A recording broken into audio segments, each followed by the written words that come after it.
All right, here are solutions for perfect problem 7 for Math 251. We're given a function, x minus 12x to the 1/3 power, if you want to write this in exponent notation instead of radical notation. I'm going to ask to first find all the critical values of the function. All right, to find the critical values, you first need to know what the derivative is. Fortunately, this is a relatively easy derivative to figure out. The derivative of x is just 1. And then using the power rule here, you take the 1/3 down in front. 12 times 1/3 is 4. X raised up to the 1/3 minus 1 is negative 2/3. You get f prime of x is this thing, which if you want to write it without negative exponents, you could write it like that, for example. Lots of other ways you could write it, but I'm going to leave it just like that.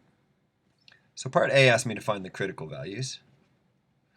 Critical values come in two different types. They happen when f prime of x equals 0 and when f prime of x is undefined. What should we do first? Maybe undefined. So this thing, f prime of x, we want to know when it's undefined. Well, there's no square roots going on here, so we don't have to worry about taking the square root of a negative number. There's no logs going on here, so we don't have to worry about any issues there. But we could divide by 0. Right, f prime of x would be undefined if the thing down in the denominator, x to the 2/3, is equal to 0. X to the 2/3 is equal to 0. Well, 0 raised up to the 2/3 power equals 0. The only solution to this equation is when x equals 0.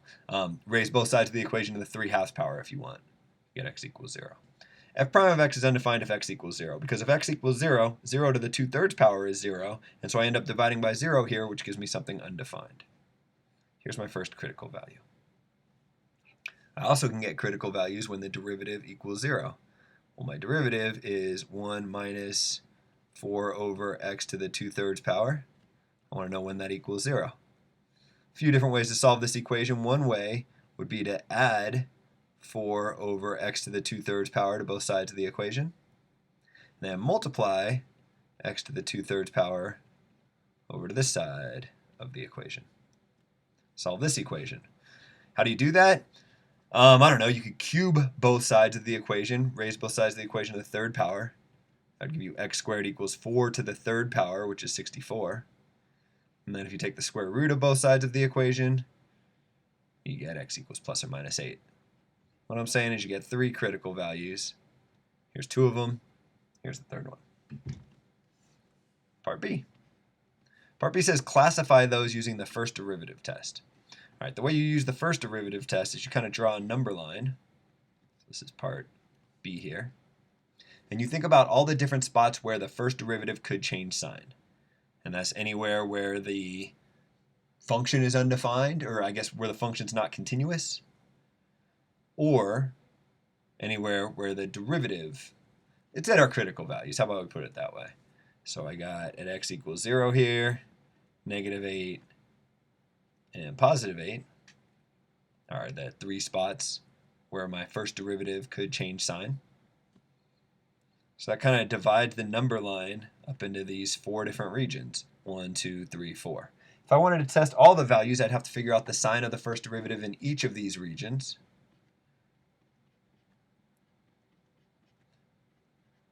But I don't need to. It says just to classify the critical value at 0 using the first derivative test.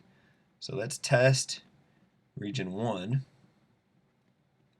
the region just to the left of 0, by taking any number in region 1, how about negative 1? That's between negative 8 and 0. And figure out what the sign of the first derivative evaluated at negative 1 is. Well, f prime of negative 1 would be 1 over 4 times negative 1 to the 2/3 power.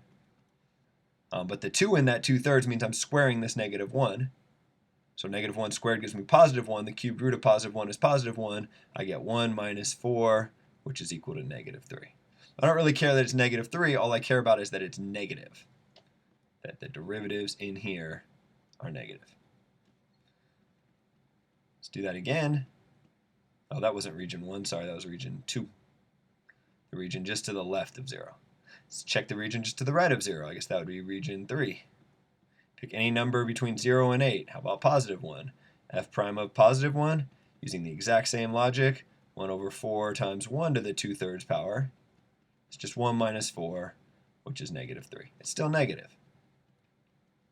So at 0, my derivative to the left of it was negative and to the right of it is negative.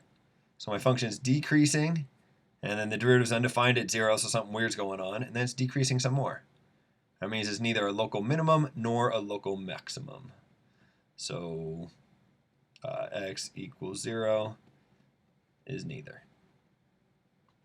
You would get a local maximum if the first derivative changed from positive to negative. You get a local minimum if the first derivative changed from negative to positive. But it didn't do either of those, so I get neither. C. How about over here?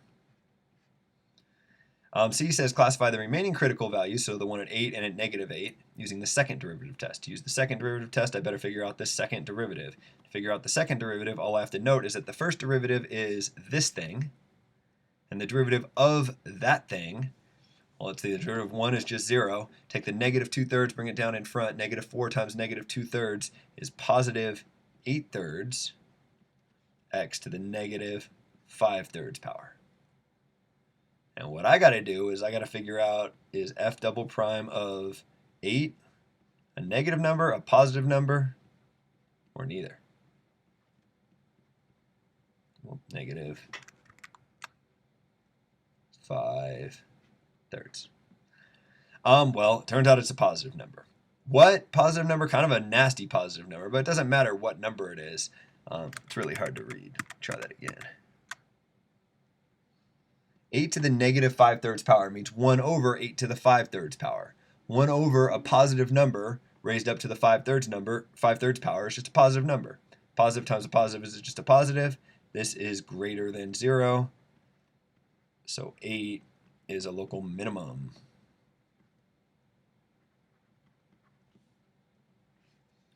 What about negative 8? Well, that'd be 8/3 times negative 8 to the negative 5/3 power. Negative 8 to the negative 5/3 power is 1 divided by negative 8 to the 5/3 power, but negative 8 to the 5/3 power is a negative number because negative 8 to the 5th power is still negative, and negative times a negative times a negative times a negative times a negative, and the cubed root of a negative number is still a negative number. So this is negative, and so a positive times a negative is a negative. I get that this is less than 0, and therefore negative 8 is a local max.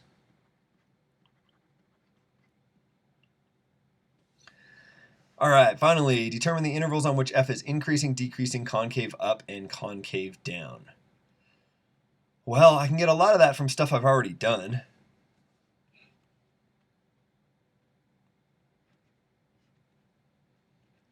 My function is increasing whenever the first derivative is positive. So I know it's not, the first derivative is not positive here, it's not positive here. But what about over here in region 1? Well, I claim that it has to be positive over here in region 1. And the reason why it has to be positive in region 1 is because at negative 8 I had a local maximum. So my function was as high as it could get right here, which means it went up to this point, stopped, and then started going back down. Increasing from negative infinity all the way up to positive 8. And then what about over here from 8 up to infinity? Well, I know that at 8 I have a local minimum. So my function was going down as the first derivative being negative indicates, and then it stops, and then it must start going up in order for me to have a local minimum right here. So from 8 to infinity, it's increasing.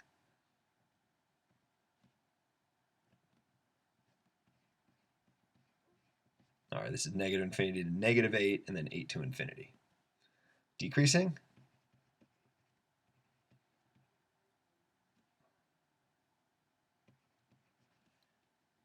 Well, I just figured out that it's decreasing from here to here.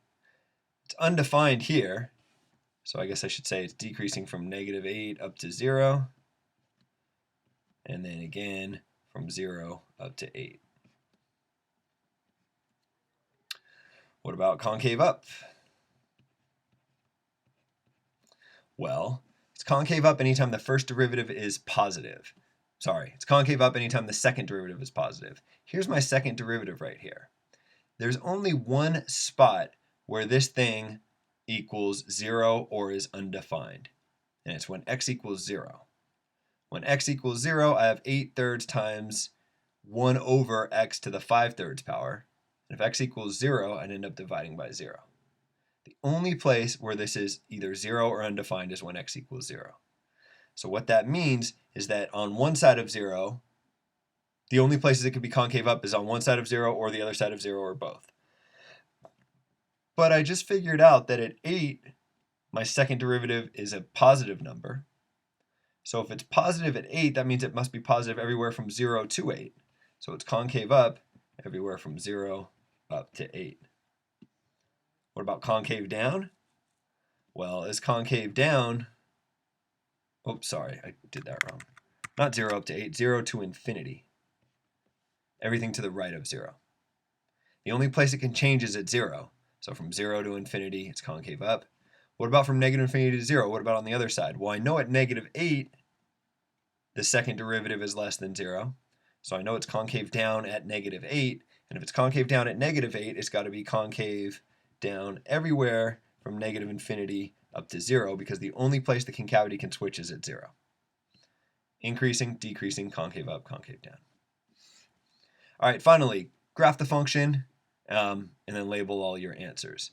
So our function was x minus 12x to the 1/3 power. One way you could graph these is just by typing it into Google.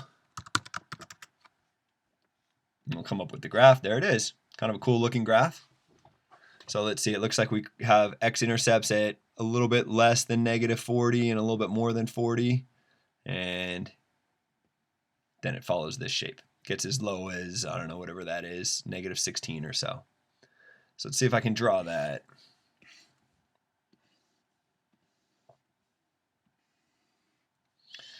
$10, $20, $30, $40, $50. Negative 10, 20, 30, 40, 50. And then maybe we'll make that 10, 20. Negative 10, negative 20. And then we want it to look kind of like this. So let's try. Well, let's see, it crosses here and it crosses here. It's increasing all the way from negative infinity to negative 8. So let's see, here's negative 8 right here, and it's increasing until I get to negative 8. So it's kind of coming up like this until I get to negative 8. And then it stops increasing and it starts decreasing. And it starts decreasing pretty quickly because it's got to get down here. It's a poor picture, but down here to 0 because it goes through the origin. The picture kind of looks like that. Note it's concave down and it switches from increasing to decreasing. Wait a minute. It's concave down. Oh, good. That's what I said. Concave down from negative infinity to 0. And then it becomes concave up from 0 to infinity, so I kind of want to flip this thing over. I know that at positive 8, it's got its other critical value. Looks something like this. And then goes to there. And critical value, how about this? Local max, local min. This local max is at x equals negative 8, and the local min is at x equals 8. And then at 0, I also had a critical value. But it was neither a local min nor a local max. Actually, what's happening there is the graph gets so steep, it actually gets vertical for a second. And the slope of a vertical line is undefined. So maybe it looks a little bit more like that.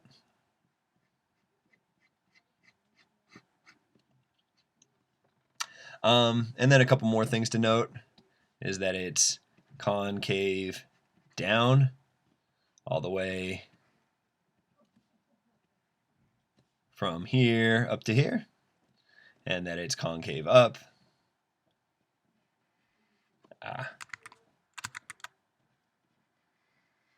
this way. And increasing, decreasing, I guess I could have put those in there, but maybe those are obvious. It's increasing, it's decreasing, it's increasing. Increasing, decreasing, increasing. Yeah, I don't know. I think I'm just making the picture worse at this point. So maybe I'll quit here and call that good.